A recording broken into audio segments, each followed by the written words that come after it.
দিয়েছে মতি। মালাটি কিসের? না মতির। মতি মানে কি? মতি মানে মন। হরিবল। পুতুল কথা বলছে না কেন?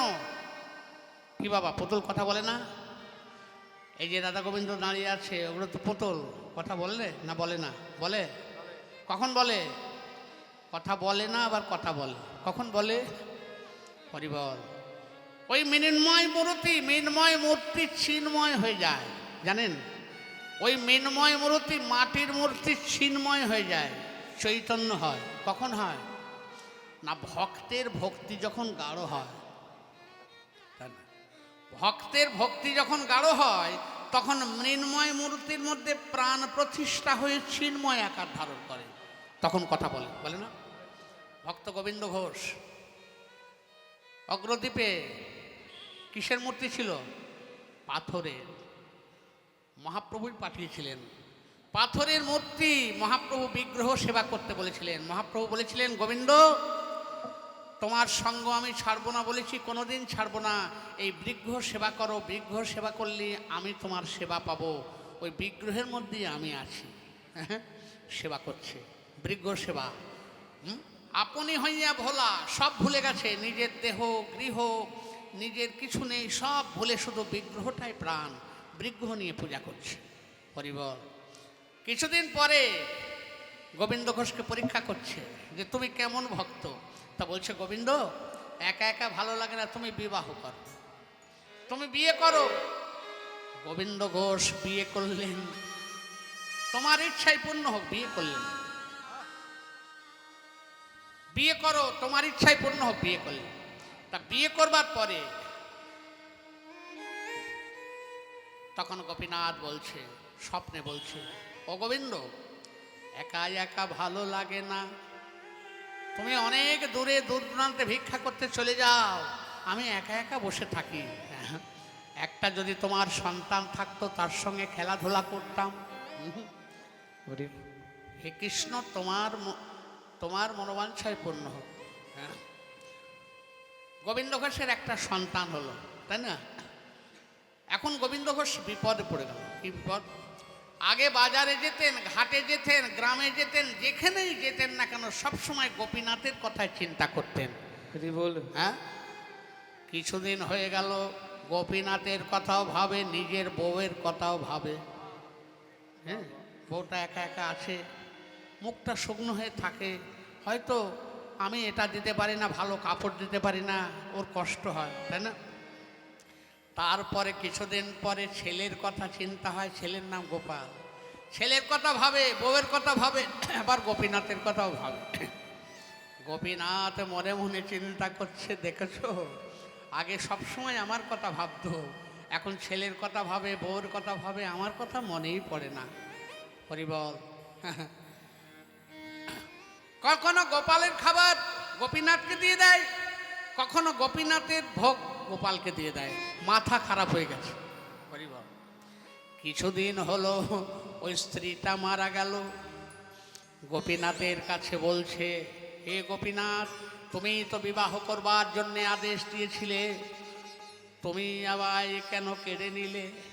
যাই হোক, স্ত্রী মারা গেল, ছেলেটাকে বুকে ধরে গোবিন্দ ঘোষ থাকতেন। কিন্তু গোবিন্দ ঘোষ এই ছেলেটাকে বুকে ধরে থাকতে থাকতে সব সময় ছেলের কথা ভাববার জন্যে ছেলেটাও গোবিন্দ নিয়ে নিয়েছে। এখন গোবিন্দ ঘোষ ওই ছেলেটাকে শ্মশানে এনে রাখবার পরে গোপীনাথের মন্দিরে হত্যে দিয়েছে। সারাদিন জলস্পর্শ করেনি। বলছে, হে গোপীনাথ, তুমি আমায় সন্তানের কথা বলেছিলে, তুমি আবার যখন নিয়ে নিলে, কেনই বা দিলে, কেনই বা নিয়ে নিলে? যদি তুমি নিয়েই নেবে, দেবার দরকার কি ছিল? কেন আমায় মায়াই জগতের মধ্যে এইভাবে ডুবাইয়ে দিলে? আজ হতে আমি তোমার মন্দিরে পূজা করব না, তোমায় ভোগ লাগাবো না, তোমায় কিছু খেতে দেবো না, আর আমি নিজেও জলস্পর্শ করব না। কি আছে আমার? সবই যখন তুমি নিয়ে নিলে, আমার তো আর কিছু নেই। আমি জলস্পর্শ করব না, অনাহারে এখানে পড়ে মরে যাব, তোমাকেও দেব না, আমিও কিছু খাবো না। আহা, অঝোরে নয়নে কাঁদছে, হে গোপীনাথ তুমি আমায় কি করলে?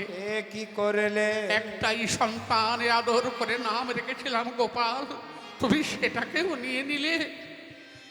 আহা, একই নির্মম আচরণ তোমার, একই নির্বিচার তোমার। আহা, মন্দিরের দরজায় পড়ে কাঁদছে। ভক্তের ভক্তি যখন গাঢ় হয় তখন মিন্ময় চিন্ময় হয়ে যায়। সিংহাসন থেকে ধীরে ধীরে নেমে এসে গোপীনাথের গলা জড়িয়ে ধরে বলছে, গোপীনাথ, গোবিন্দ ঘোষের গলা জড়িয়ে ধরে বলছে, গোবিন্দ, ওরে ওঠো বাপ, কিছু খেয়ে নাও। আমি তো বলেছি আমি খাবো না, তোমারও ভোগ লাগাবো না। দেখো বাপ গোবিন্দ, আমাকে যদি ভোগ না দাও তাতে আমার অসুবিধে নেই, তাতে আমার কোনো ক্ষতি নেই, কিন্তু তুমি কিছু খেয়ে নাও। তুমি জানো না এতদিন আমার সেবা করছো, তুমি জানো না? তুমি যদি সেবা করো তাহলেই আমার সেবা হবে, কেননা আমি যে ভক্তের বদনে সেবা করি গো, আমি ভক্তের বদনে সেবা করি গো, আমি যে ভক্তের বদনে সেবা করি গো, আমি যে ভক্তের বদনে সেবা করি গো, আমি ভক্তের বদনে সেবা করি গো। বলি ভক্ত খেলে আমি পাই গো, আমি যে ভক্তের বদনে সেবা করি গো। ভক্ত পেলে তবে পাইব, ভক্তের বদনে সেবা করি গো। চলে যাও, আমার সঙ্গে কথা বলতে এসো না, আমি আর কারোর সঙ্গে কথা বলতে চাই না, তুমি দূর হও, চলে যাও। আহা, এখন বড় মিষ্টি মিষ্টি কথা বলতে এসেছো, কিন্তু ছেলেটাকে কেন দিলে, কেনই বা নিয়ে নিলে? আহা, হরিবল হরিবল। গোপীনাথ বলছে, গোবিন্দ, যার দুটো ছেলে আমি সেখানে থাকি না, আমিও তোমার ছেলে। তোমার ছেলে যে গোপাল ছিল, ওই গোপাল যদি থাকে আমি সেখানে থাকি না, আমি যদি থাকি তাহলে গোপালও থাকবে, কেননা আমার মধ্যেই তোমার গোপাল আছে। দূর হও, আর কথা বলতে হবে না, এমন ভালো ভালো কথা আর বলতে হবে না, আমায় শেখাতে হবে না। গোবিন্দ ঘোষ কাঁদছে আর বলছে, গোপীনাথ, এতই যদি ভালো ভালো কথা বলতে এসেছো, আচ্ছা বলতে পারো, আমি তো সংসারী, আমি যখন মরে যাব আমার শ্রাদ্ধ হবে, তাহলে ছেলেটা থাকলে তো আমার শ্রাদ্ধটা করতো, আমায় পিণ্ডি দিত, কে আমার শ্রাদ্ধ করবে, কে পিণ্ডি দান করবে, বলতে পারো? পুনরায় গোবিন্দ ঘোষের গলা জড়িয়ে ধরে গোপীনাথ বলছে, ও বাপ, আমি কথা দিলাম, আজ থেকে তুমি আমার বাপ, আমি তোমার সন্তান, তুমি যেদিন দেহ রাখবে আমি তোমায় কথা দিলাম, আমি তোমার ছেলের মতো করে ধরা কাছা পড়ে তোমায় শ্রাদ্ধ করব, তোমার নামে পিণ্ড দান করব। কি বাবা করে না? অগ্রদ্বীপের গোপীনাথ, আমাদের ঔরাসজাত সন্তান হলে না হয় 1 বছর 2 বছর 3 বছর, তারপরে আর পয়সা থাকে না, তাই না? কিন্তু 550 বৎসর হয়ে গেল, প্রত্যেক বৎসর সেই গোবিন্দ ঘোষের নামে এখনো ভগবান গোপীনাথ তিনি পিণ্ডদান করছেন, তাই না? করেন না? প্রত্যেক বৎসর চৈত্র মাসে একাদশীতে ওখানে মেলা হয়, অগ্রদ্বীপের মেলা, সকলেই যান, অনেকে যান, আমরাও গেছি। আহা, তাই ভক্তের ভক্তি যখন গাঢ় হয় তখন মৃন্ময়ের মধ্যে প্রাণ প্রতিষ্ঠা হয়ে চিন্ময় হয়। আহা, এমন সময় হরিবল হরিবল, কি কর বলে সখী গণ এলো, কি করো বলে সখী গণ এলো, কি কি করো বলে সখী গণে এলো আহা কি করো বলে সখী মনে এলো সখীর কাছে ধীরে ধীরে কহিতে লাগিল সখীর কাছে ধীরে ধীরে কহিতে লাগিল ললিতা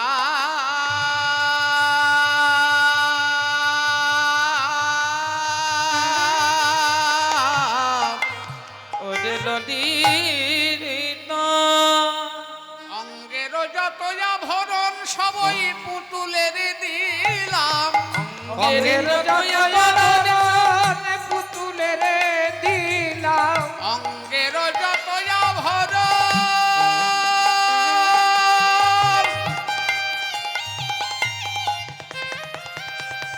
সবই পুতুলের দিলাম অঙ্গের মনন যত্নই পুতুলের দিলাম তবু তারে একটি কথা বলাতে নারিলাম তবু তারে একটি কথা বলাতে না নিলাম কোন কথাই বলে না রে কোনো কথাই বলে না রে কোন কথাই বলে না রে কোনো কথাই বলে না রে বুকে ধরে কত কাঁদলাম কোন কথাই বলে না রে ওগো বুকে ধরে কত কাঁদলাম কোনো কথাই বলে না রে বলি বুকে ধরে কত আমার এই অঙ্গ আভরণ সব দিলাম বুকে ধরে কত বলি অঙ্গ কাঁদলাম আভরণ সব দিলাম বুকে ধরে কতই কাঁদলাম কোনো কথা বলে না গো আহা কোন কথা বলে না রে কোনো কথা বলে না রে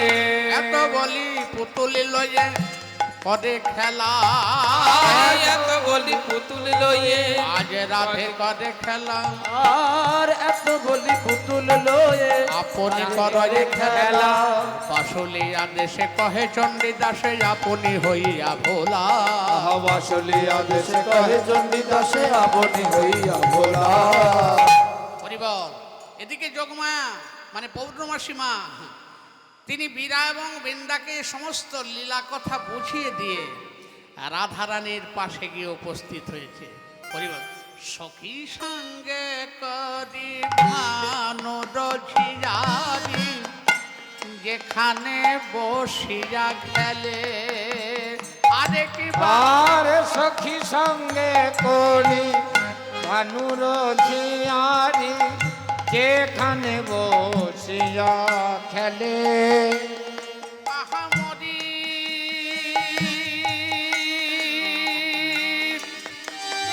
মরি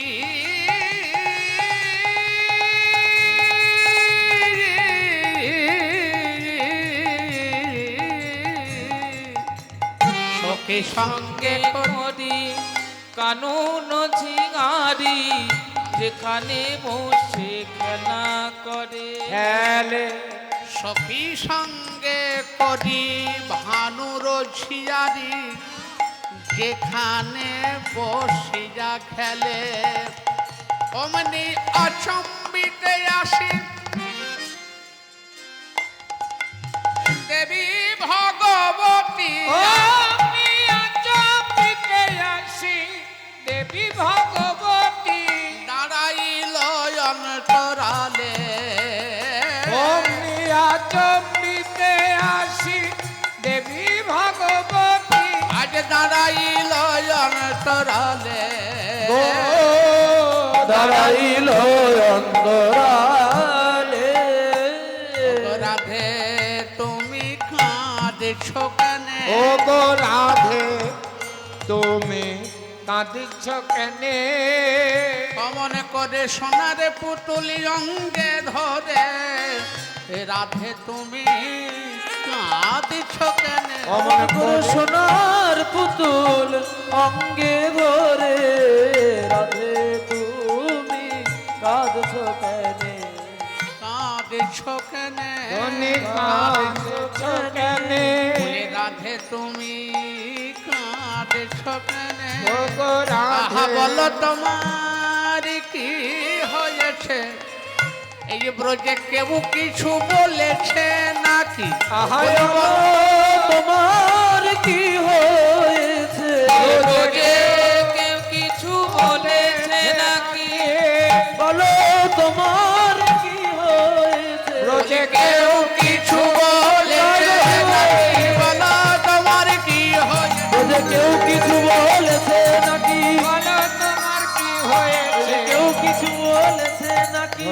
অমন রাধে।